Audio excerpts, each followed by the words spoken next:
The Octopus Hitman.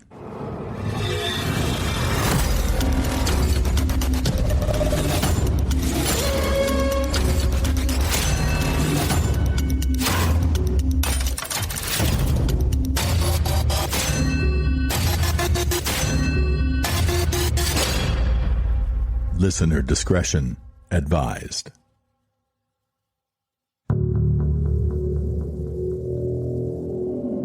Philip Arthur Thompson's dark story, like all roads, has reached its end. As for what makes a killer, genetics may provide the predisposition, but environment often shapes and triggers the behavior. It's likely a mixture of both. But how does it ultimately end?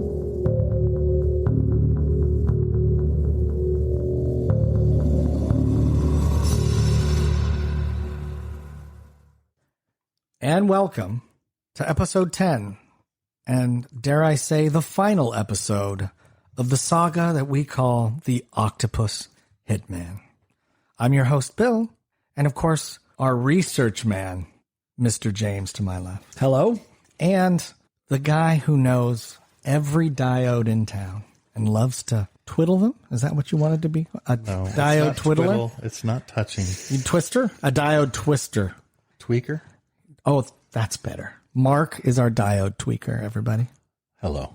I've had a lot of fun with this diode thing. I really have. So, welcome to our episode. Now, last time, I kind of felt like it was a two-parter. It was the octopus in episode 8 and the hitman in episode 9. So now we have our octopus hitman. We know all of the crazy things that Philip Arthur Thompson has been involved in. He gets himself into trouble time after time after time. And now things are getting heavy. And we're going to get into it right now.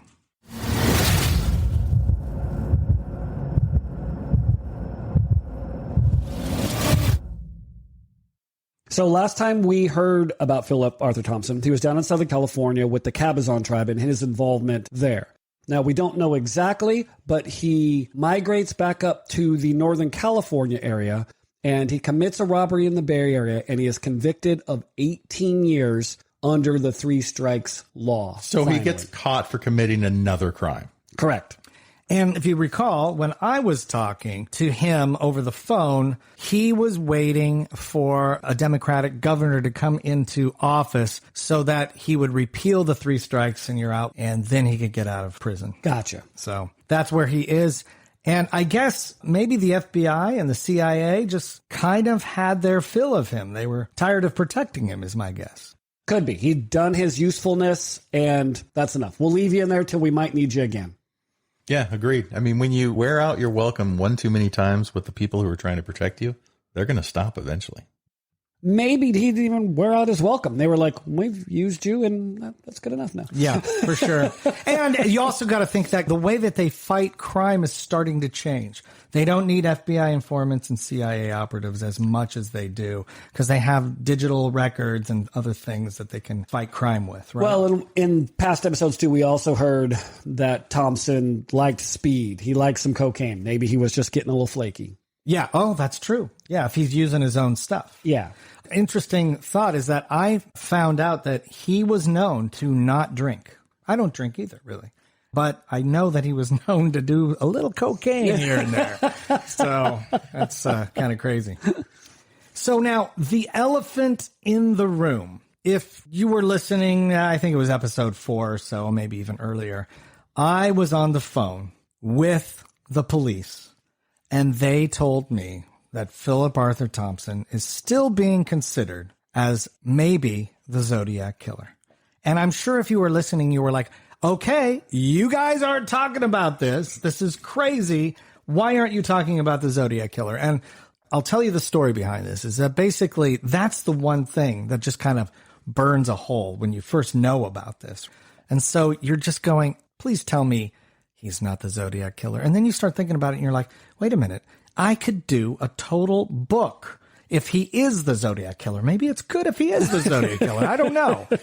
You know, it kind of messes with your head thinking that this really may be true. It's just so surreal. And when it comes to the Zodiac Killer, there really could be like 6.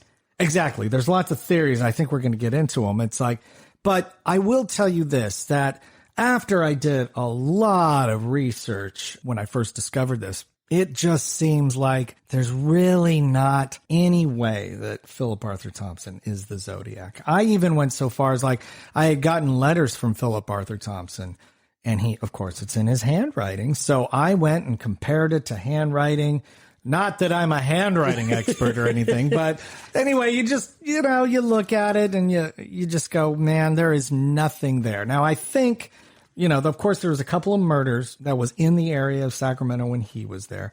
If he's connected with the CIA, there might be a thought that, oh, well, Philip Arthur Thompson has some background in maybe cryptology. Is that what it is? Cryptographs, when you're actually Cryptographs. He might actually have some sort of experience doing cryptographs, because obviously he made all of those different puzzles.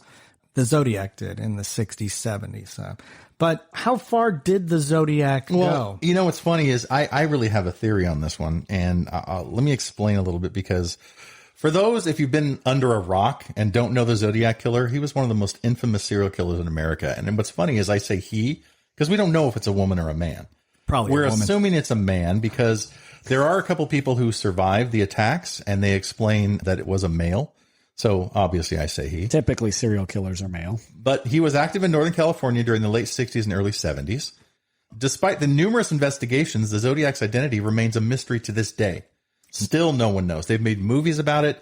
They've talked about it.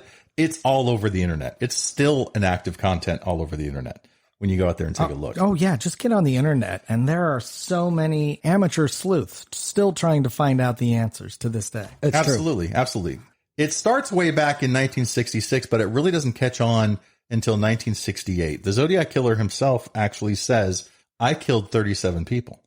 At the very end of this? He just mentions it in one of his letters. Okay. But what's interesting is it goes in this order. Betty Lou Jensen and David Faraday on December 20th, 1968, at Lake Herman Road in Benicia, California. They were the first confirmed attack. Basically, they were both shot and killed in their car. Faraday was shot in the head while sitting in the car, and Jensen was shot 5 times in the back as she tried to run. The second attack was Darlene Ferrin and Michael Mageau. That actually occurred on July 4th, 1969 in Blue Rock Springs Park in Vallejo, California. Ferrin, 22, and Michael Mageau, 19, were shot while sitting in their car at Blue Rock Springs Park. Ferrin was killed instantly, while Mageau survived despite being shot multiple times. That is the person who gave the description saying he carried a flashlight and a 9mm Luger in his other hand when he pulled the trigger. How would you know if somebody had a Luger? You'd really have to know guns. I wonder if he Unless he was just slow at pulling the trigger. Yeah, and he read A Luger's a Luger. specific gun. Yeah, it is. A Luger's a specific gun. If you look at the old World War II movies, a Luger usually is the gun that the Nazis used. Gotcha. They pulled it out of their So now he's a Nazi too. Great. The third incident was with Brian Hartnell and Cecilia Shepard, September 27, 1969, Lake Berryessa, which, by the way, is a beautiful lake. I've been there, in Napa County, California. Hartnell, 20, and Shepard, 22, were picnicking at Lake Berryessa when the Zodiac, dressed as an executioner style with a hood and wearing a necklace with a cross, approached them, tied them up, and stabbed them repeatedly. Shepard was stabbed 10 times. Hartnell was stabbed 6 times. Hartnell survived the attack, and Cecilia died 2 days later in the hospital. And did anybody give the description of how tall this guy was? Because remember, No, Philip right Arthur Thompson. Right now, it's just a normal height from the person who survived the second attack. And she was just saying he's about 5'10". It was dark. It was difficult to see at night, but he had a flashlight and he had the 9mm Luger. Okay, so 5'10". 5'10", about 5'10". The fourth attack, October 11th, 1969, was in the Presidio Heights area of San Francisco. Paul Stein, 29, a taxi driver, was shot in the head by the Zodiac Killer after picking him up in downtown San Francisco.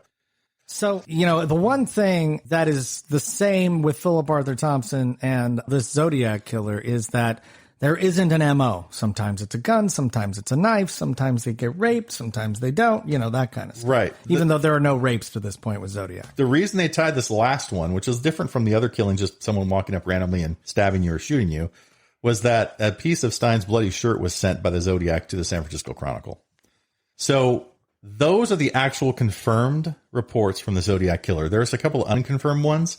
Sherry Jo Bates, October 30th, 1966 in Riverside, 3 years earlier, but it was in Southern California. Not sure if that was his first victim or not, but if he did kill 37 people, it probably spans a much longer time period. The other unconfirmed one is Kathleen Johns, March 22nd, 1970. Kathleen Johns and her infant daughter were abducted on Highway 132 when their car broke down, and Johns escaped by jumping out of the car, and another driver saw the incident, stopped and picked her up, and she knows it was the Zodiac because he was saying, "You know who I am, right?"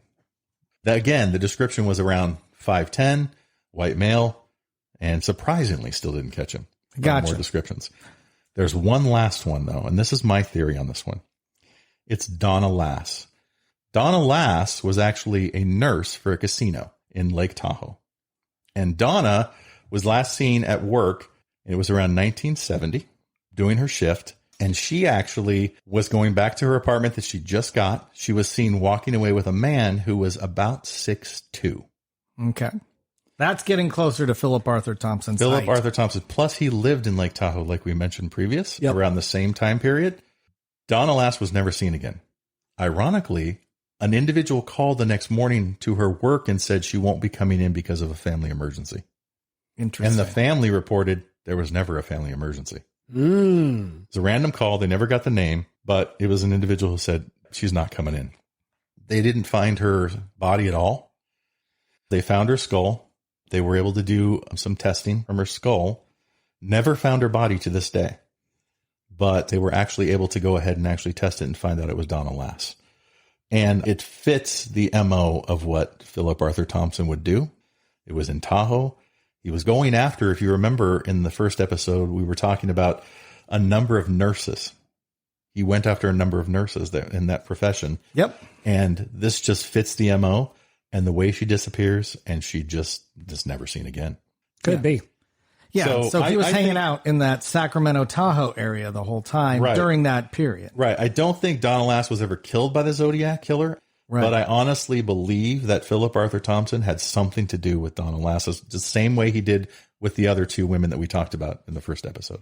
Yeah. Very possible. And you went through a lot of different murders there, but I mean, there is many theories of the Zodiac that they were two different killers or three different killers. Right. That in and of itself is a mess. Yeah. It's hard to figure out what's going on. Yeah, exactly. It was like teenagers in Converse. Everybody was doing serial killing around that time. Right? Northern California. There were multiple. In the 70s. Oh my gosh. They had we should go find a list of the serial killers in Northern California in the 70s. Yeah. It's remarkable. A lot. By the way, I think we all like Converse, so I don't want people to assume that Converse is for serial killers only.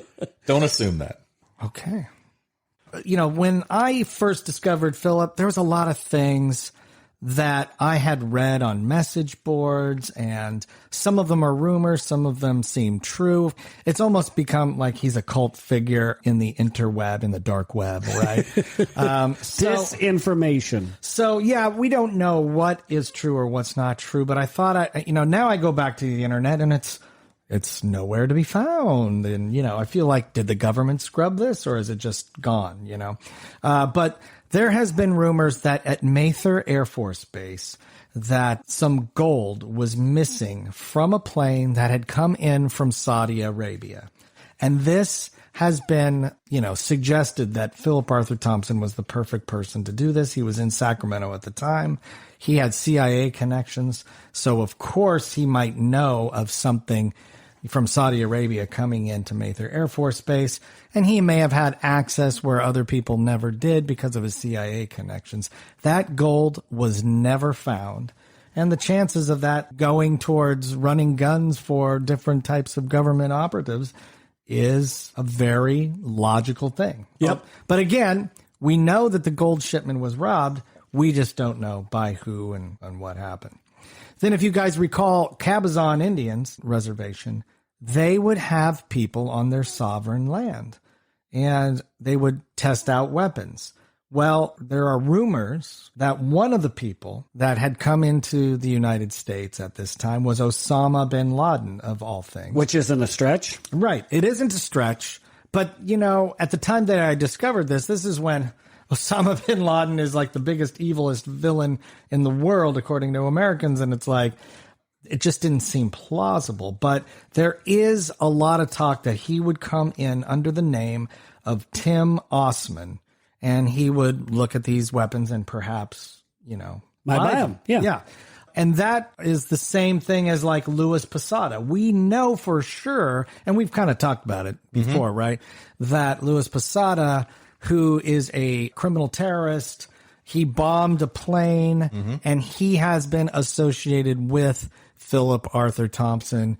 My guess is obviously Philip Arthur Thompson sold guns to him. I think all these people run in the same circles. I hate to bring it up, but it's almost like when you watch the old Sopranos, shows and things like that. Everybody knew everybody. They didn't necessarily get along, but they're all connected somehow. Yeah. It's like anything you do. If you're into golf is actually a small world of people. You're going to keep running into all the same people. If you're a wine person, you're going to keep running into the wine. Well, and when there's that much money involved, it's going to gravitate. People are going to gravitate to it. Oh, yeah, absolutely. Arms dealers, we can sell them. We can make money. Yeah. Of course, we've talked about him being a satanic priest, which is absolutely bizarre. But Ted Gunderson is a famous FBI agent. He was kind of the satanic expert in the nation at that time. And he really was nervous about Philip Arthur Thompson getting out with just all of his connections with the satanic priesthoods. Right? Well, and remember Valerie McDonald, she said that there were satanic parties going on when she lived in the apartment. Exactly. And you got to wonder, what does that mean? I don't know what that means. Yeah. What exact satanic activities were they doing? And then, we talk about all of this high-end stuff, but he's also a common criminal. And when you talk about the UPS trucks and robbing different places like that, we know he was just a common criminal. Well, like I said earlier, I think some of that could be drugs too. You're just not thinking. Especially if he's doing speed. He's not sleeping. That's and your true. dream time and your reality time become mixed, and you become, I've got a great heist that we're going to do. We're going to rob UPS trucks. Yeah, exactly. Yeah. A normal, sane person's like, that is an idiot idea. But to them, it's like, brilliant. Right. And there's this one story that I was recalling that he had some sort of a buddy who had a bunch of equipment and maybe some drugs in a giant trailer, and he was driving it up Interstate I-5, and he broke down. And so he asked Philip Arthur Thompson, a kind of a partner, to help him out. And so he came and he fixed his car, and then he held him at gunpoint, told him to go into a ditch, and he stole his truck and all of the stuff in the trailer, right? So, I mean, you're thinking this high-end CIA criminal mastermind, and yet if there's something to steal or rob, he'll just do it. So, I mean, this guy was an absolute piece of work, and that's me. When there's money to be made, I'll do it. Exactly. Yeah, I mean, you ask yourself, what makes a killer? What makes a person go into a life of crime? Is it genetics? Is it the environment? Their intelligence, their genius, their boredom, chemical imbalance, an adrenaline rush? Do they have a God complex? Or is it just some type of supernatural influence? I don't know. No one has the answer.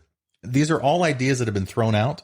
But I think thinking about everything your dad has done and everything he gets away with very little time served, you got to think, I can do anything. I have the power to do anything. I can put this guy in a ditch and take his truck and just make a ton of money and not worry about what's going to happen to me. Because the CIA is going to let me out. It's like the bully who's 6 feet tall in the 4th grade. No one's going to stop him when you're in the playground. And that's exactly, I think, what your dad felt like. I'm sure. So it's interesting because I was listening to the podcast that we've done. I was doing more research online and reading everything that James had collected and your stories from the past. And I thought, in summary, what has Philip Arthur Thompson done with a life of crime? Obviously, he was a suspect in so many different crimes that the FBI and the CIA protect him from. But the police force believes he's involved in all these other things. They just can't prove it. What we can say for sure is that he committed or was involved with at least 9 murders. Jeez. Okay. It's a lot. He's suspected of 17 more. Okay. That's crazy. So if the Zodiac Killer had 37, sure, your dad's not at that limit, but he's getting up there. It's pretty intense. I can tell you the types of crimes he's committed: forgery, theft, assault, drugs, gun running, espionage, kidnapping, rape, murder, probably lying, cheating, just add anything else you want to Kidnapping. that. Wait a minute. You think he lied? Okay, maybe. I don't think lying's a crime, though, because we'd all be in big trouble. If it's something that he can get away with, he'll absolutely do it. Yeah. I don't think there's anything foreign to him in any form or fashion. Whatever scheme to make money, I'm doing it. The thing that blew me away the most was the time served total. He was in 7 different institutions, including the camps, mental institutions, prisons. He escaped from 2 of them, and he served less than 4 years in all 7 until he gets caught robbing back in the Bay Area after Cabazon, and then he gets 18 years. The 3 strikes. Yeah. That's the first time he's actually serving the full sentence of what he should have done for the crime.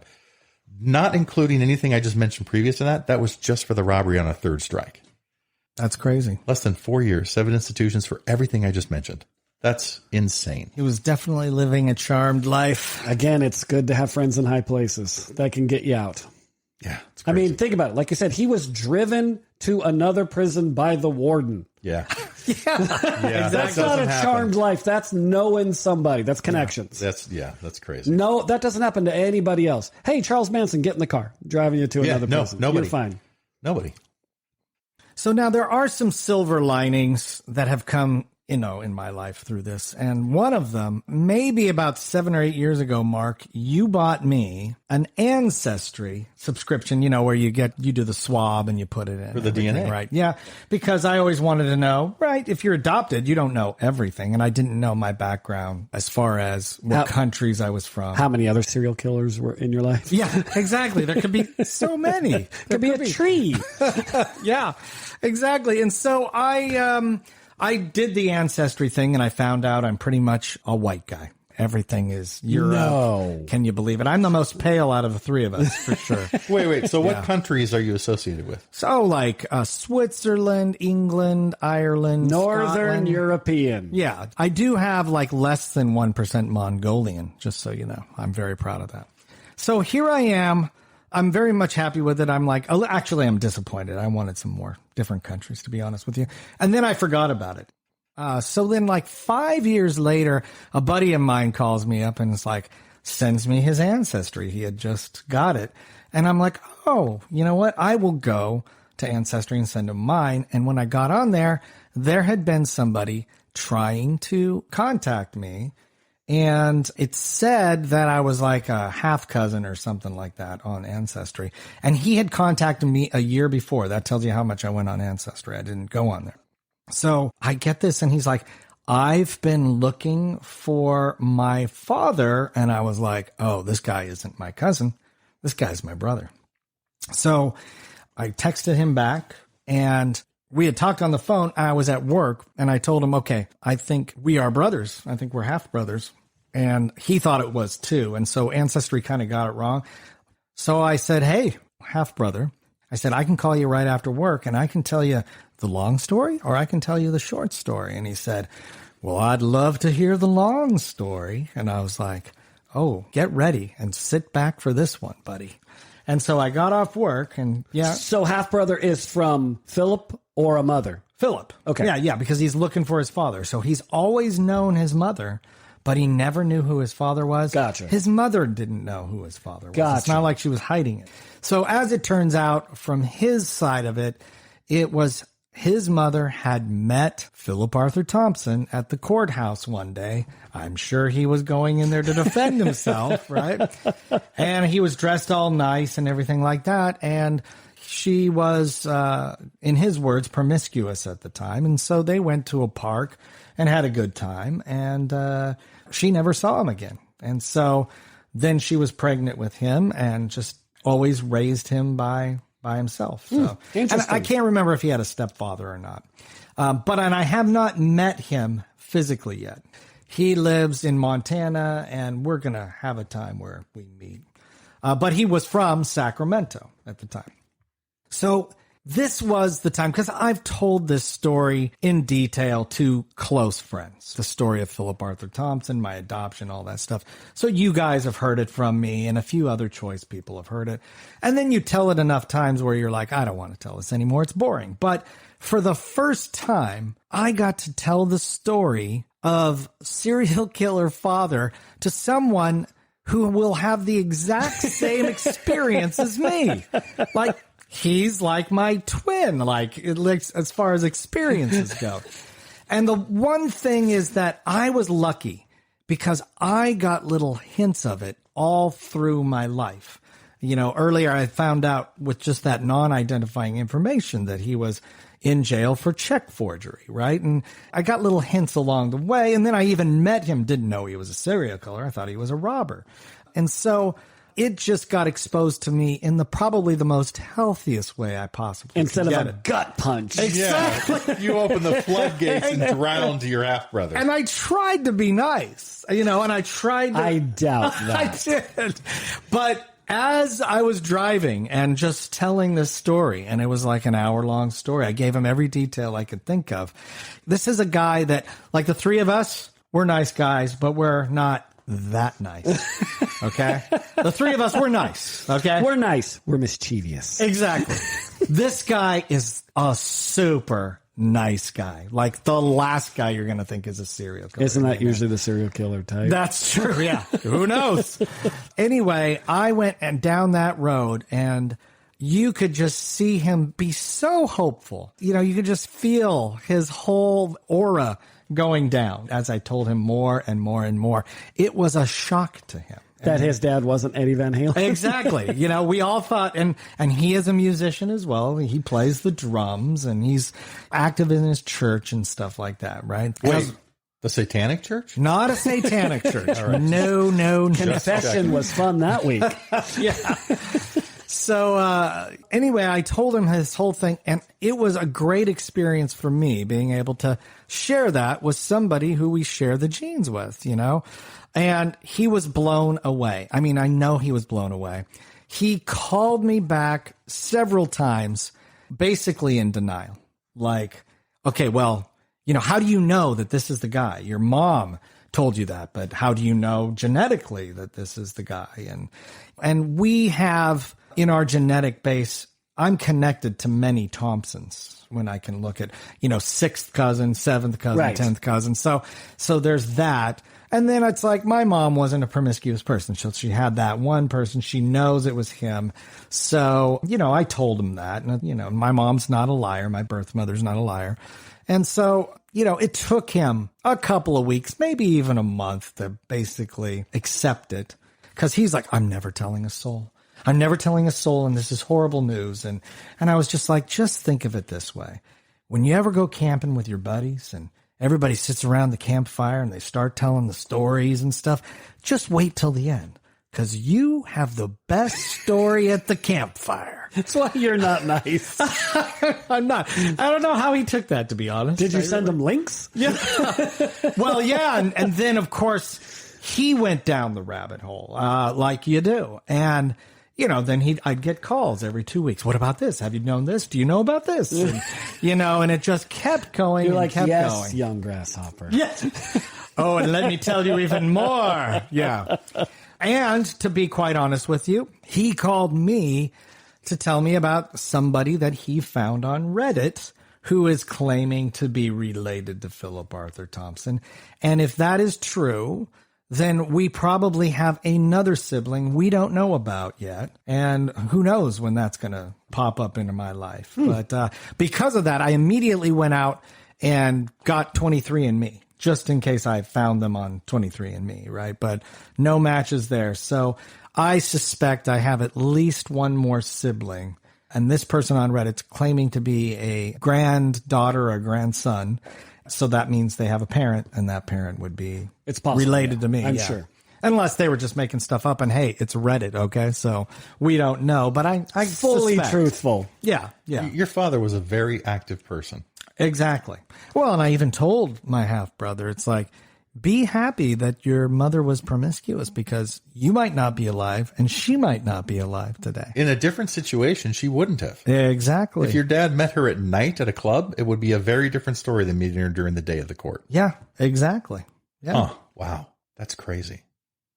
When you told your brother this story, did he have any interest in reaching out to your father? Oh, no. He did not want to talk to him at all. Like, he had no interest whatsoever. Okay. And when's the last time you talked to your father? I mean, I haven't talked to him, I don't know, 99, something like that. Wow. So it's been a while. Yeah. Well, interestingly enough, when I was talking to the producers of American Conspiracy, The Octopus Murders, they had told me that Philip Arthur Thompson actually died in jail in December of 2020. That's how you found out. That's how I found out. I was like, what? And they were like, oh, we're sorry. And I'm like, don't be sorry. This guy was a total piece of work. Like, we don't want anything to do with him. And they were like, oh, okay, good. We don't. But I mean, I do know that those producers, like, they didn't want to talk too much about what Philip Arthur Thompson did because there was still a little bit of nervousness regarding his connections and what he could do, even from prison, if you talk too much about him. So everything we have talked about, you can find on the web. Yeah, don't believe us. No. It's 40 years, to be honest with everyone, on the web. Yeah, we're not revealing any deep, dark secret that nobody didn't know. Imagine this. 40 years on the internet, or at least the start of the internet, till now. Yeah. People are still talking about your father associated to things. In this podcast, we've just scratched the surface. To try to get in depth, some of this is difficult to find, and then other stuff, it's impossible to find. We just know little snippets and segments. Yeah. Right. And putting it in a chronological order was extremely difficult. And it's taken us a long time to get all this information in some sort of semblance. And we offer our apologies already because there's no way you can make this story in some sort of semblance. All right. Well, and be careful, because I will give you a warning. If you go onto the internet and try and research this, we only touched 2 of the 8 tentacles. Yeah. That belong to the octopus. Yeah. If you're OCD, you might be okay, but you're going to be rabbit holing for a long time. Yeah. You're going to be on that internet for days and months and years. Yes. So good luck. I advise you not to jump in. Exactly.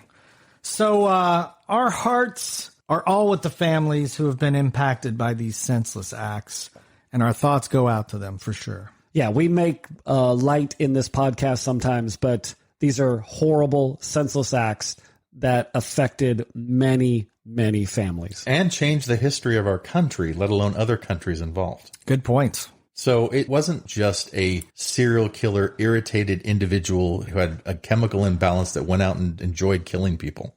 This was pre-planned sometimes, random other times, but it was all being done by one individual who was controlled by a larger organization that we've mentioned, FBI, CIA, some other hidden cooperative. It's much bigger than just one person going and killing. Absolutely. And that's why we did this podcast. Yep. And I think that if you remember, in episode 1, we started off with a person, Betty Clure. Yeah. Of course, she was a victim of Philip Arthur Thompson, but she started this whole thing off by indirectly putting him in prison for the rest of his life. That's why we started this, because Betty Clure is the unsung hero in all of this. She's the key that connects all this together to put away this crazed mass killer. 40 years later. 40 years later. Right. And so that's why we all have the benefit of him dying in jail in December of 2020. Yep. And her heritage, I wish she was alive, but her heritage that she left was she took a monster from our midst. Yeah, exactly. That finally had to pay the ultimate price. Exactly. So again, our hearts out to Betty Clure, her entire family, but she really is, in our podcast, the unsung hero of this entire horrible situation. Yes, she is. So it's been a long journey. It's taken us, close to 10 months to do this podcast. I just have a thought I would like to share. Our society is a fragile tapestry of laws and public agreement. When others view themselves as separate from the outside the governing rules, they can ravage the system and destroy the lives of people who have chosen to follow its guidelines and have faith in humanity. Criminals like Philip Arthur Thompson are predators that walk among us and go unnoticed until it's too late. Have we gotten wiser? Are we better prepared to protect ourselves? No. The sad answer is we're not. With all the new gadgets and technology, we've only provided the illusion that we are safer. Evil still exists. And when the powers that protect us help provide opportunities for that evil to flourish, everyone is in danger. Our lives are defined by the paths we travel and the choices we make, and the time we share. Thank God Philip Arthur Thompson's is over. Mark is spot on. I couldn't agree more. This has been a cathartic experience, hopefully for Bill. I know it has been for myself and for Mark. It's good that Philip Arthur Thompson is no longer on this planet. He can't hurt anybody. He can't cause any more pain. All his victims have a form of closure. It may not be exactly what they want, but the killer of their family member has been put away. So again, I think it's a good thing that he's not here, and hopefully you've enjoyed our podcast, and hopefully we've entertained you and educated you in the process. So my final thoughts on all of this. Once people found out that I was adopted, I've had many people at different stages in my life say that, oh, I could never give a child up for adoption. But what my birth mother did was she gave me the greatest gift that anyone could give me. And of course, that's the gift of life. Ever since knowing her on Mother's Day and on her birthday, I usually give her a call. I thank her for giving me life. She made the ultimate sacrifice, especially back in the 60s, where having a child out of wedlock was just a scandal and a shameful act. But we've come a long way since that, and I hope we continue to take away the stigma of having a child out of wedlock and promote adoption as one of the healthy options for an unwanted pregnancy. During this podcast, you might have sensed I have taken a lighthearted take on my father being a serial killer, and this is in part because of how I was raised. I lived in a household where humor was valued and shared with the family, but in no way do I condone, or of course, James or Mark, we condone any of the hellacious acts that my birth father has committed. Philip Arthur Thompson was a horrible human being and destroyed so many lives on so many levels, and my heart goes out to all of the families and all the victims that are still affected to this day of his gruesome horror story. I try not to think of all the pain that Philip Arthur Thompson caused, and believe me, we've only skimmed the surface in this podcast. The truth of the matter is, we may never really know how many victims he truly had. I try to think about all the good things, though, that have come of my birth. So I grew up in Mayberry. I had 2 loving parents that adopted me.